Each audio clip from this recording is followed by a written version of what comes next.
이 자리에 오기까지는 동락교회 문을 몇 개 거쳐서 올라왔어요.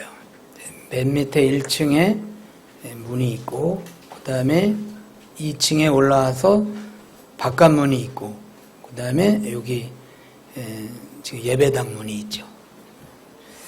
이것을 이제 우리는 교회가 지금 1층, 2층으로 되어 있는데, 이게 그냥 한 층으로 되어 있다고 생각을 해보면, 밖에 문이 하나 있고, 그 다음에 또 들어와서 문이 있고, 그리고 마지막에 이렇게 3개의 문을 거치는 거죠.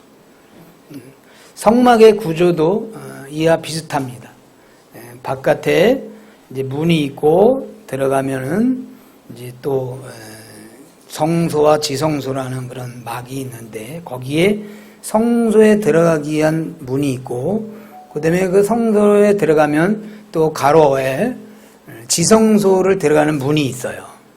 그런데 우리는 지금 문으로 되어 있지만 성막은 다 막으로 되어 있는 겁니다. 그래서 오늘은 이 마지막에 성소와 지성소 그 사이에 그 막, 우리가 말하는 성소의 휘장이라 그러는데, 이 휘장에 대해서 살펴보려고 합니다. 우리 읽은 33절을 한번 보겠습니다. 그 휘장을 갈고리 아래 들이운 후에 증거궤를 그 장 안에 들여놓으라. 그 장이 너희를 위하여 성소와 지성소를 구별하리라. 그러니까는 성소와 지성소라는 그 영역을 가운데에서 막이 내려옴으로 인해서 두 장소를 이제 구별한다, 이렇게 얘기를 하고 있어요. 그래서 그 장소를, 성소와 지성소를 구별하는 것을 뭐라 하냐면 성소의 휘장이다. 휘장이 뭘까?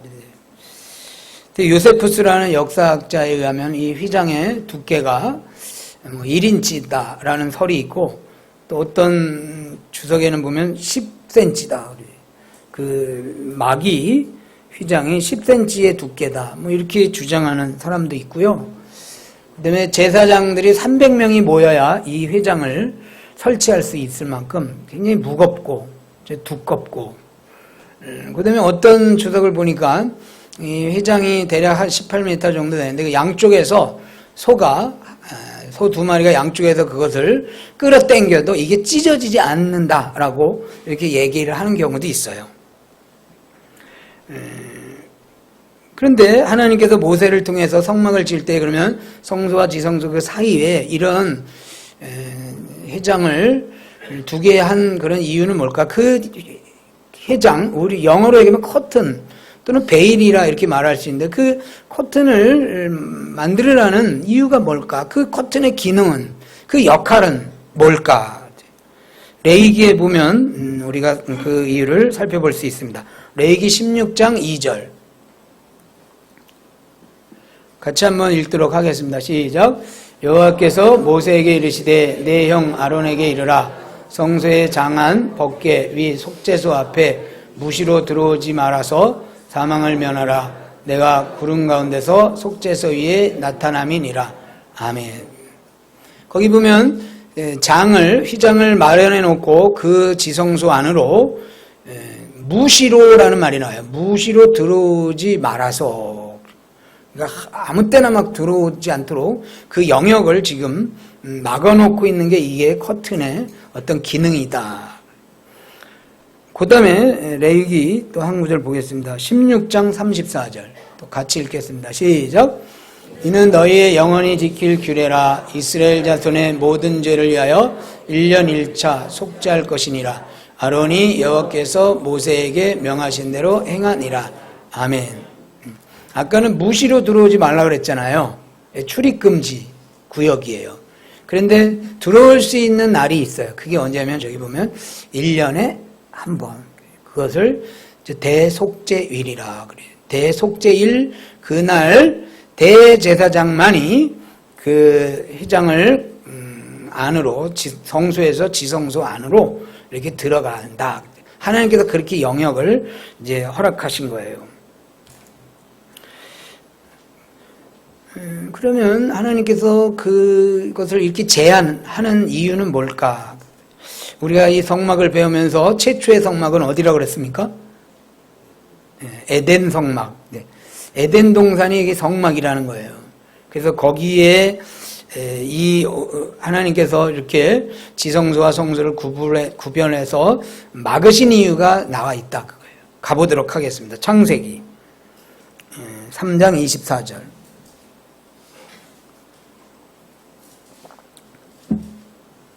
같이 한번 읽겠습니다. 시작. 이같이 하나님이 그 사람을 쫓아내시고 에덴 동산 동편에 그룹들과 두루 도는 하영검을 두어 생명나무의 길을 지키게 하시니라. 아멘. 아담과 하와가 죄를 범하고 하나님으로부터 이제 에덴 동산에서 쫓겨나게 되는데, 그래도 하나님께서 그들을 이제 비록 죄로 인해서 쫓아내지만 그래도 또 보호해 주시는 은혜가 있어요. 그런데 그때 이 하나님께서 생명나무 안으로 들어오지 못하도록 그룹과 두루 도는 하영검을 거기서 지키게 했습니다. 이 그룹이라는 것은 천사인데 말하자면 경비천사예요. 경비. 그러니까 경비를 서고 있는 거예요. 그래서 아담과 하와가 들어오지 못하도록 막는 역할을 하는 거죠. 그래서 말하자면 하나님께서는 그 지성소라는 지역을, 성막의 지역을 경비 역할을 하는 그 성막의 휘장을 통해서 그곳에 아무나 들어오지 못하도록 그 영역을 보호하려는 그런 의미가 있다.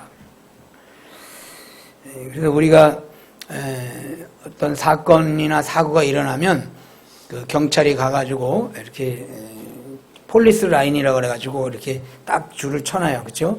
요새는 뭐 그런 것도 뚫고 막 들어가고 그러는데 원래는 이제 그 안에 들어가면 안 되는 거예요. 그 이유가 있기 때문에 법적으로 그 폴리스 라인을 이제 설치해 놓는 겁니다. 이랬듯이 하나님께서도 함부로 나에게 다가오지 말라. 그런 의미에서 그 폴리스 라인을 성소와 지성소의 사이를 휘장을 통해서 이렇게 막으신 거다. 그러면은 우리가 이제 이런 그 하나님이 그런 말하자면 일반인 출입 금지 구역을 만들어 놓으신 어떤 그런 구체적인 이유는 뭘까? 우리가 이 구약의 성막이나 또는 제사법 이런 게 굉장히 어렵습니다. 그리고 들어도 맨날 뭐 그 얘기가 그 얘기인 것 같고 여러분들도 지금 그러시죠? 그러셔요? 뭔가 좀 뭐 지난주나 이번 주나 뭐 맨 그 얘기 같이 들리죠? 조시느냐고 그냥 잘 몰라요? 그래도 마지막에 틀리지 않게 아멘만 하면 되는 줄로 믿습니다. 아무 데서나 하지 마시고. 근데 이렇게 계속 졸리운 얘기, 들어도 모르는 얘기를 자꾸 하려는 저 설교자의 이유가 뭘까? 그것은 어렵지만 이 안에 숨겨진 하나님의 비밀이 있기 때문에 그런 거예요. 그 다음에 중요한 거는 이 비밀이라는 것은 그야말로 해석하기 나름이에요. 그래가지고 이런 성막이나 제사법을 가지고 각양의 해석을 만들어내가지고 이단이 많이 생기는 거예요. 그러니까 적어도 이게 무슨 뜻이다라는 것은 여러분들이 모르시더라도 이렇게 하면 안 된다는 건 좀 알았으면 좋겠어요. 말하자면 이단에는 빠지지 말자. 이상한 해석해가지고 흔히 말하면 뿅 가게 해가지고 그 성막 그 목사님 어떻게 저렇게 성막을 잘 풀어서 설교를 하실까? 이렇게 매혹당하지 말라는 거예요. 비밀일수록 미혹을 당해. 그래서 제가 굳이 고집을 피면서 이것을 설명해 나가는 이유는 여러분들이 이단에 빠지지 말고 하나님께서 주신 참된 그런 비밀의 진리를 좀 깨닫게 하는 그런 마음이 있기 때문에 계속 설교를 하고 있는 겁니다. 그래서 같이 저와 한 마음을 품어서 이 말씀에 집중하는 은혜가 있기를 바랍니다. 그러면 도대체 이렇게 일반인 출입금지 구역을 만들어 놓고 그것도 1년에 한 번 대제사장만 들어가게 하는 이 제도가, 이 성막이라는 이 제도는 과연 뭘 말해 주려는 것인가? 늘 말씀하지만 구약 성경은 항상 신약 성경을 통해서 풀어야 돼요. 그래서 신약을 가보도록 하겠습니다. 마가복음 15장.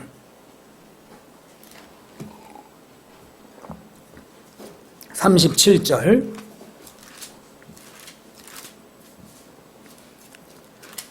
제가 읽겠습니다. 예수께서 큰 소리를 지르시고 운명하시다.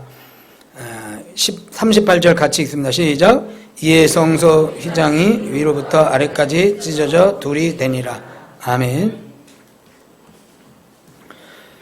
예수님이 십자가에서 달려 죽으시며 운명하실 때 어떤 한 사건이 일어나는데, 그 사건 중에 하나는 성소의 휘장이 이렇게 찢어졌다는 거예요. 그런데 오늘 기록을 보면 위로부터 아래까지 찢어졌다 그랬어요.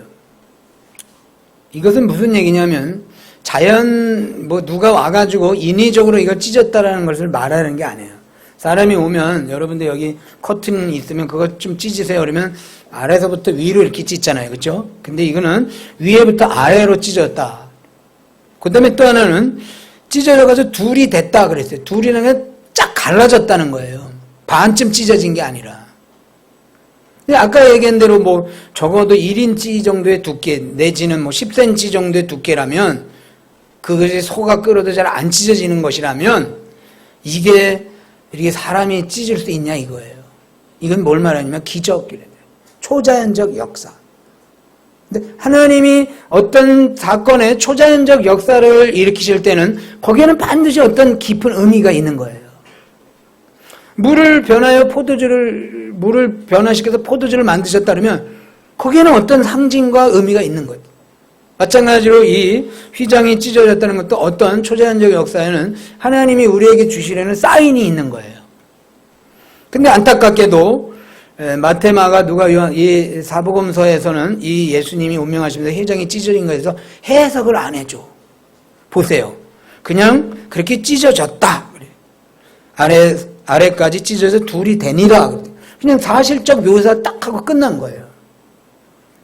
그런데 감사하게도 이 성소의 휘장이 찢어진 거에 대한 해석이 나오는 성경이 있어요. 어디냐면 히브리서입니다. 가보도록 하겠습니다. 히브리서 10장.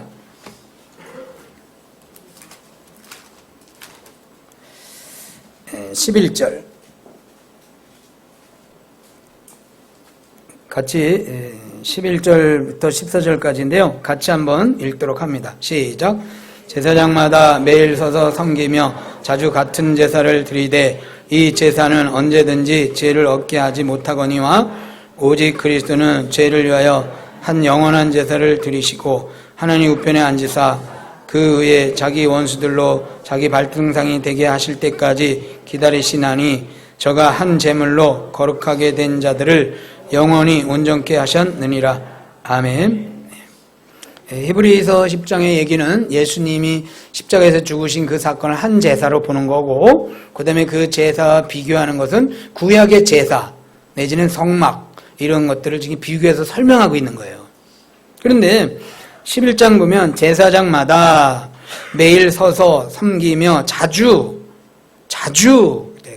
같은 제사를 드리되, 그 다음에 이렇게 나와요. 이 제사는 언제든지 죄를 없게 하지 못하거니와 그랬어요. 이게 제사를 드리면 제사 드릴 때마다 그것이 하나님 앞에 드려진다는 게 아니라 어떤 때는 언제든지 죄를 얻게 하지 못한다는 것은 항상 되지가 않고 어떤 때는 될 수도 있고 어떤 때는 안 될 수도 있다는 거예요. 그런데 예수님의 제사는 12절 죄를 위하여 한 영원한 제사를 드리시고, 여기서 한은 한 번을 말하는 거예요. 한 번에 단번에 영원한 제사를 드리시고, 그 다음에 14절로 가면 영원히 온전케 하셨느니라. 이 말은 예수님의 제사는 언제라도 그 제사는 완전한 제사로 하나님 앞에 드려지지만, 구약의 성막의 제사장들의 제사는 언제라도 항상 하나님 앞에 연락되는 게 아니라 어떤 때는 연락이 될 수 있지만 어떤 때는 연락이 안 될 수도 있다는 거예요. 그래서 그것을 용어로 설명하면 구약의 제사는 불완전한 제사이고 예수님의 신약의 제사는 완전한 제사이다.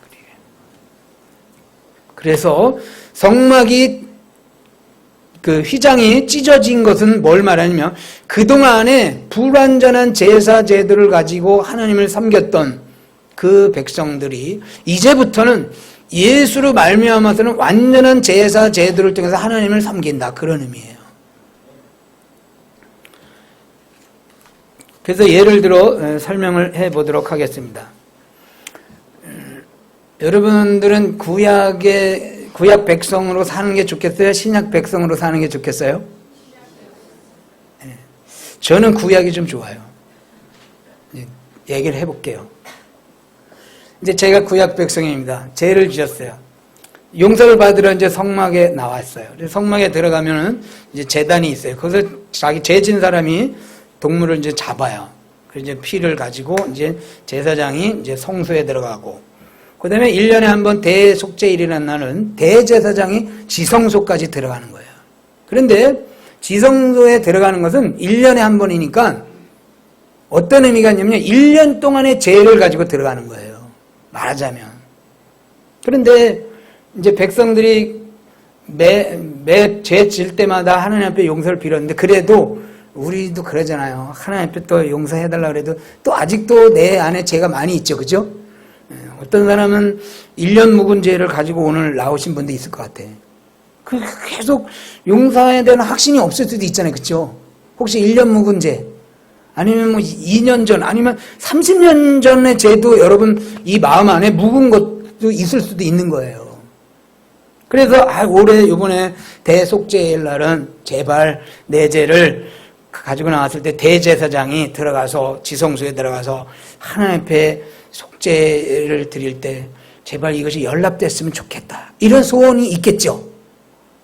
그래서 이제 거기에 성막 밖에서 이제 기다리고 있는데 대제사장이 들어갔어요. 근데 대제사장이 들어갈 때는 우리가 이제 오해하고 있는 게 지성소 안에는 겉옷을 벗고 세마포 옷을 입고 들어가요. 그러니까 사실은 방울 소리가 지성소에서 들리는 건 아니에요. 지성소 들어갔다가 이제 나와서. 근데 이제 방울 소리를 들면 대제사장이 사는 거 아니에요. 그러면 산 거는 이 제사를 연락했다는 증거거든요. 근데 소리가 안 들려. 대제사장들이 인기척이 들리질 않는 거예요. 그럼 이건 죽은 거거든요. 대제사장이 국가의 죄를 가지고 또 본인의 죄와 또 우리 개인의 죄를 가지고 하나님 앞에 속죄하러 들어갔는데 그 자리에서 죽었다는 것은 우리의 이 죄가 용서를 받지 못했다는 뜻이거든요. 근데 내가 그 1년 동안의 죄를 가지고 왔는데 죽은 거예요, 대제사장이. 그러면 해야 될 일은 그 시체 끌어다가 장사 지내는 거거든요. 그 다음에 남은 일은 뭐냐면요, 죄를 속죄를 못 받고 집으로 다시 돌아갈 거 아니에요. 그럼 어떻게 해야 되겠습니까? 이제 내가 죄를 속죄를 못 받았으니까. 예? 네. 1년을 기다려야 돼요. 그러니까 내년에 또 속죄일 날 또 그 죄를 가져가야 되는. 그러니까 만약에 그런 일이 이랬다면 1년 동안 내가 어떻게 살겠어요? 여러분, 죄를 하나님 앞에 용서를 못 받으면 여러분 어떻게 살아요? 얼굴이 노랗죠? 별 볼일 없어요? 내 안에 하나님, 내가 이 죄를 졌는데 그 죄는 내가 용서 안 해줘. 이런 메시지를 받으면 여러분 살겠어요? 정죄의식 때문에 못 사는 거예요. 그리고 하나님은 죄인을 심판하신다고 그랬고 저주한다고 그랬는데 내가 언제 벼락 맞아 죽을지, 차사고를 날지, 그 불안해서 못 사는 거예요. 우리 죄 용서를 못 받으면. 1년 동안 그렇게 살아야 되는 거예요. 그런데 히브리서 10장 19절 보겠습니다. 19절. 같이 한번 읽고 아멘 합니다. 시작. 그러므로 형제들아, 우리가 예수의 피를 힘입어 성소에 들어갈 담력을 얻었나니. 아멘. 여기서 중요한 단어는요, 담력이에요. 담력이라는 건 뭐냐면요, 제사함에 대한 확신을 말하는 거예요. 구약의 제사법은 확신이 있는 게 아니야. 늘 불안했어. 될까 안 될까? 염려. 그러나 이제는 예수님의 피로 인해서 드리는 제사는 확실하게 용서함을 받는다라는 그런 도장이 찍힌 거예요. 믿습니까? 그래서 불완전한 제사와 완전한 제사의 차이점은 뭐냐면 이게 불완전한 제사는 받아들일런지 안 받아들일런지 불안 가운데 하나님 앞에 드리는 거고 여기는 예수의 이름으로 나갈 때는 무조건 용서함을 받는다라는 그런 확신의 메시지가 있는 거예요.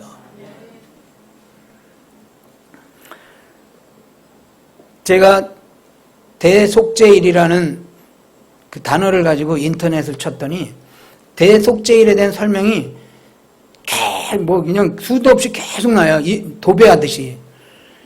그래서 찾아봤더니 누가 그렇게 글을 올리나 했더니 하나님의 교회 성도들이 올려요. 그래서 제가 한 구절을 발췌를 해서 여러분들에게 한번 소개해 드릴게요. 하나님의 교회 성도가 이런 고백을 올렸어요. 안녕하세요. 오늘은 하나님의 교회 가을 절기 중 대속죄일을 지켰습니다. 마음도 영혼도 몸도 정결함을 받고 나니 너무 행복합니다. 1년 동안 지은 수많은 죄가 싹 씻어지는 느낌. 아버지 어머니 하나님께 감사드립니다. 이럴 때는 아멘 하면 큰일 납니다. 하나님 아버지 어머니 이렇게 거기는 어머니 하나님까지 이단인. 근데 이들이 주장하는 건 뭐냐면 자기네만이 유일하게 대속죄일을 지킨다. 그래서 구원은 오직 하나님의 교회에만 있다 이렇게 주장하는 거예요. 그리고 이 교리를 믿는 사람들은 그 안에서 나오질 못해. 왜요? 나오면은 구원 밖으로 나오니까. 이단이 이렇게 무서운 거예요. 그런데 그들 뭐라 하냐면 이 대속죄일을 지키면서 마음도 몸도 정결함을 받고 1년 동안 지은 수많은 죄가 싹 씻어지는 느낌을 받았다. 문제가 뭐예요? 하나님의 교회는 아직도 불완전한 구약의 제사를 가지고 그것이 온전한 것 마냥 지키고 살아가고 있는 거예요. 예수님이 이 땅에 오셔서 죽으시고 우리 가운데 휘장을 반으로 자르시고 구약의 제사는 그 불완전한 제사를 이제 완전한 제사로 완성시키셨음에도 불구하고 그것을 모르고 여전히 이 일을 통해서 구원받고 이 일을 통해서 사함을 얻는다는 이 거짓말 같은 이야기를 사람들이 미혹을 당하고 나가는 거예요. 여러분 오늘 이 성서와 지성소의 휘장이 갈라진 것은 다시 한번 말씀드리면 우리에게 주신 사제의 은총의 길이 완전한 길인 것을 믿으시길 바랍니다. 그런데 여기서 우리가 한 가지 오해하는 게 있어요. 그게 뭐냐면 아까 제가 예를 들었잖아요. 구약 백성이 좋겠냐 신약 백성이 좋겠냐. 여러분들이 신약 백성이 좋다 그랬죠. 근데 저는 구약으로 돌아가는 게 좋겠다 그랬어요. 그것은 진정한 의미가 아니라 이런 오해 때문에 그러는 거예요. 이제 우리는 이 교리를 배웠어요. 예수님의 십자가에 달려 죽으심으로 우리의 제사함의 은혜의 길이 단번에 열려졌다. 그리고 예수님의 이름으로 나갈 때는 언제 어느 때나 1년에 한 번이 아니고 언제 어느 때나 무시로 성령 안에서 기도할 때 은혜를 받는다 그랬어요. 믿습니까? 그러면 왜 신약 백성으로 살아가는 게 좋을까? 이렇게 물었어요. 여러분 지금. 왜 신약 백성으로 사는 게 좋냐? 이렇게 물었어요. 그럼 어떤 사람이 이렇게 얘기를 해요. 요게 오해예요. 만일에요 내가 구약으로 살면요 오늘도 주일날 지금 양 하나 끌고 와가지고 또 재단에서 그거 잡고 피도 뿌려야 되고 너무 불편할 것 같아요. 그러나 오늘 우리가 이렇게 참 멋있는 옷 입고 예쁜 옷 입고 이렇게 와서 점잖게 와서 이렇게 예배드리는 게 얼마나 좋아요.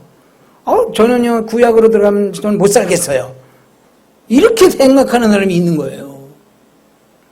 그것은 무슨 얘기냐면요. 구약의 제사법과 신약의 제사법의 차이점. 말하자면 신약 제사의 우월성을 어디서 두냐면 간편한 걸로 얘기하는 거예요. 구약은 불편하다. 신약은 간편하다. 혹시 이렇게 생각하는 사람이 있을까 봐 제가 얘기를 하는 거예요. 히브리서의 얘기 그리고 아까 출애굽기의 얘기는 뭐냐면요. 신약 제사의 그리스도의 제사의 우월성은요 간편함이 있는 게 아니라 뭐에 있냐면요 완전함이 있는 거예요. 이게 중요한 거예요. 편리해? 간편해? 아니면 불편해 그게? 이게 더 쉬워? 이런 게 아니라 불완전하냐 완전하냐를 우리는 항상 따져야 되는 거예요. 불완전한 제사는 제사가 아니에요. 잘못된 제사예요. 우리가 드려야 될 제사는 완전한. 그래서 완전한 제사를 드리기 때문에 신약의 백성들이 더 기쁠 수 있는 거예요. 믿으시길 바랍니다. 그래서 여기서 배워야 될 교훈의 핵심은 뭐냐면요. 따라합시다. 종교의 본질은 완전성에 있다. 완전성이라는 건 뭐냐면요. 이 종교를 통해서 내가 내 생명이 영원히 구원받을 수 있냐, 이게 가장 중요한 거예요. 제가요 교회 다니니까요 안 다닐 때보다 제 마음이 평안이 있고요 얼마나 행복한지 몰라요. 그리고 교회를 다니니까요 삶이 즐거워질 뿐만 아니라 뭐 이렇게 되는 일도 굉장히 잘 돼요. 안 되던 일도 잘 되고요, 일도 잘 풀리고요. 이게 중요한 게 아니에요. 그럼 어떤 사람은 또 그러죠. 저는 절에 나갔더니요 너무 마음이 편해요. 똑같은 얘기잖아요. 여름에는 절에 나가는 게 더 좋죠. 뭐 시원한 계곡 아래서 발 담그고 돌아올 때 나물 그 자연산 나물밥 먹고 얼마나 좋아요, 그렇죠?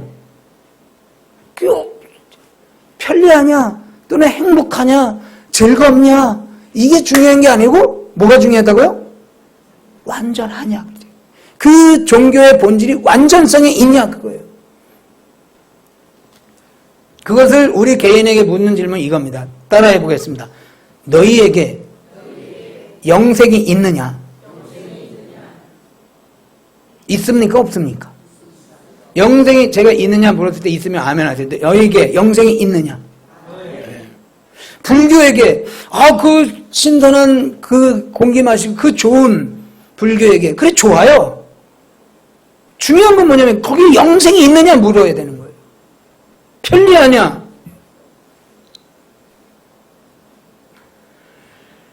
우리들의 삶의 형식도 항상 이 질문이 있어야 되는 거예요. 어떤 사람들은 그게 편한 게 좋지 뭐가 좋지? 편한 게 좋은 게 아니라 완전한 게 좋은 거예요. 그것이 삶의 우선순위가 돼야 되는 거예요.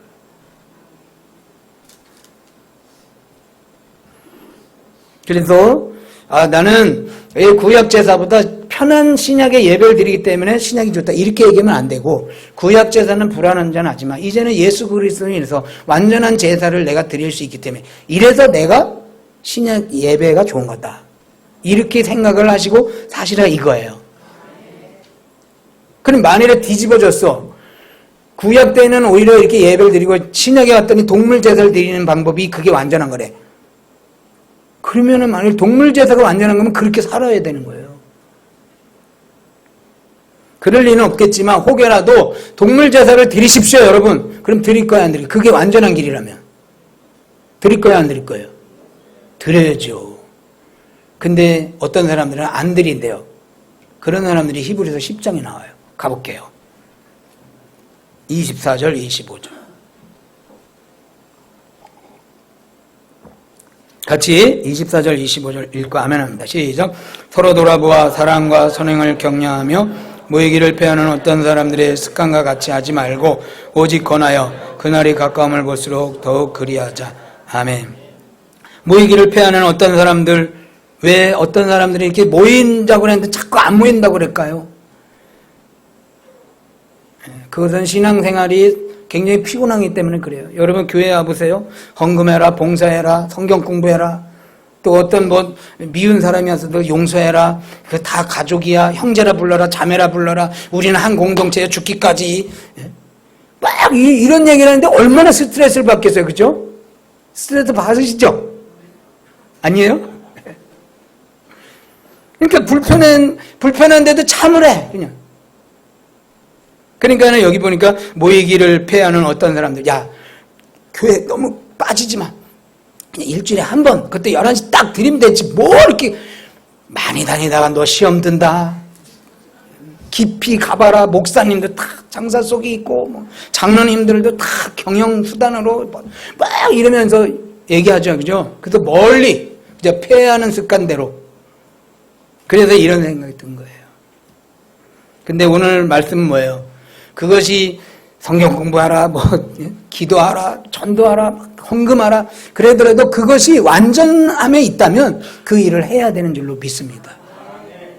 그러니까 우리는 이것이 불편하냐 간편하냐 이렇게 따지지 말고 이것이 생명이 있느냐 생명이 없느냐, 이것이 영생이 있느냐 아니면 지옥에 가느냐, 이것이 중요한 거예요. 그래서 오늘 히브리서 10장 24절처럼 서로 돌아보아 사랑과 선행을 격려하며, 이 말은 무슨 얘기예요? 그렇게 불편하고 신앙생활이 스트레스가 많이 임하고 그래도 이 길이 완전한 길이기 때문에 포기하지 말고 손잡고 같이 가자, 그 말씀인 거예요. 우리 옆 사람에게 권면하도록 하겠습니다. 손잡고 이 완전한 길 같이 갑시다.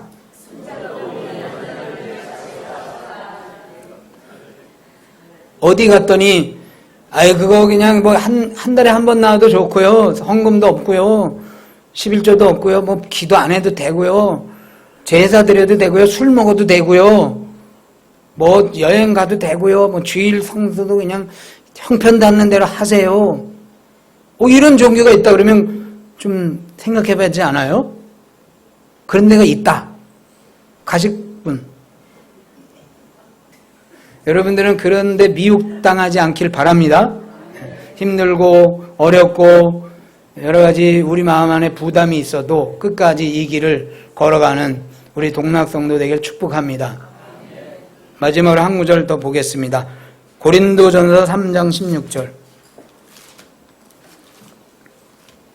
같이 읽겠습니다. 시작. 너희가 하나님의 성전인 것과 하나님의 성령이 너희 안에 거하시는 것을 알지 못하느냐. 아멘. 이제는 구약의 성소, 성막은 다 무너지고 다 폐하고 이제 예수님께서 새로운 길을 열어주신데, 그것은 뭐냐면 이제는 너희가 성막이라는 거예요.